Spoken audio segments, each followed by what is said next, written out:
आज मैं आपसे जानना चाहूँगी एंडोमेट्रियोसिस के बारे में। मैं जानना चाहूँगी ये क्या होता है, इसमें इसके जो लक्षण हैं वो क्या कुछ, और कैसे लोग समझ सकते हैं कि कहीं न कहीं वो इससे ग्रसित हो चुके हैं?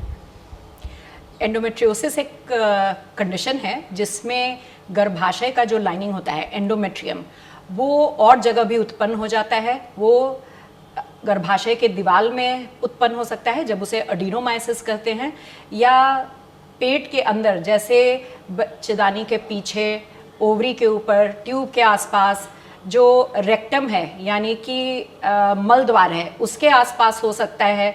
तो पेल्विस में कहीं भी एंडोमेट्रियोसिस हो सकता है, और कभी कभी एक्स्ट्रा पेल्विक यानी कि पेल्विस से बाहर भी एंडोमेट्रियोसिस हो जाता है। और इसमें अलग अलग तरह के सिम्टम होते हैं। सबसे कॉमन सिम्टम है दर्द, क्योंकि ये दर्द जो होता है जिस समय मासिक होता है उस समय ये एंडोमेट्रियम की जो झिल्ली है वो भी अंदर में ब्लीड करती है, और ये लाइनिंग जो है वो धीरे धीरे करके ऑर्गन के थोड़ा डीप तक जाता है, जिसके चलते पेन होता है। जब वहाँ ब्लीड किया और वो ब्लड सूखने लगा तो आसपास के जो ऑर्गन्स हैं वहाँ आके चिपकने लगते हैं, जिसके चलते काफ़ी पेल्विस में सारे अंग जो अपने नॉर्मल रिलेशन में रहते हैं वैसे नहीं रहते हैं, और आपस में चिपक के बिल्कुल एक बन जाते हैं, और इसके चलते काफ़ी समस्याएं होती हैं। दर्द सबसे कॉमन है। बहुत बार पति पत्नी जब साथ रहते हैं तो पत्नी को काफ़ी दर्द होता है। बहुत बार मेंस के दौरान मल त्याग में भी बहुत दर्द होता है। बच्चा ठहरने में भी काफ़ी परेशानी हो सकती है। जब ये ओवरी पर, अंडाशय पर होता है तब वहाँ काफ़ी बड़ा सिस्ट भी बन सकता है, जिसे एंडोमेट्रियोमा कहते हैं। साथ ही आपने मासिक की भी बात की है। अगर किसी को मासिक के वक्त पेन हो या फिर ओवर ब्लीडिंग होने लगे या फिर बहुत ज़्यादा ओवर पेन होने लगे, तो ऐसे में क्या किया जा सकता है या फिर क्यों होता है? क्या इसका कोई कारण होता है? हाँ, ये एंडोमेट्रियोसिस और अडीनोमाइसिस में ये काफ़ी कॉमन है।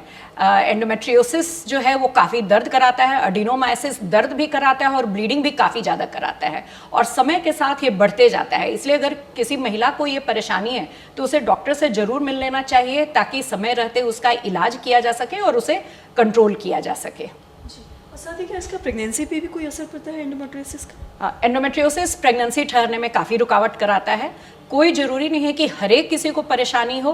कभी कभी हम लोग दूरबीन जांच के दौरान देखते हैं कि काफ़ी एंडोमेट्रियोसिस फैला हुआ है लेकिन तभी भी प्रेगनेंसी हो जाती है, और कभी कभी काफ़ी कम मात्रा में भी दिखता है लेकिन तो भी प्रेगनेंसी ठहरने में कठिनाई करता है। लेकिन ऐसे एंडोमेट्रियोसिस प्रेगनेंसी ठहरने में रुकावट तो बिल्कुल करता है।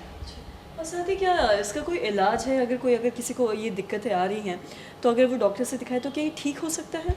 ये काफ़ी हद तक कंट्रोल हो सकता है। अभी तक हमें एग्जैक्ट मालूम नहीं है कि ये होता क्यों है। काफ़ी सारे थ्योरीज हैं लेकिन कोई एक ही कारण है या अनेक कारण है अभी बहुत अच्छे से नहीं पता है।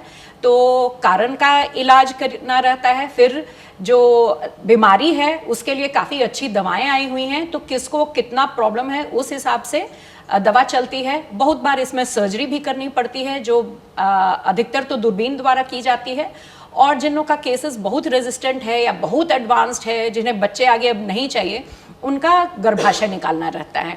तो क्या प्रॉब्लम है, कितने डिग्री का है, उस पर इसका इलाज होता है।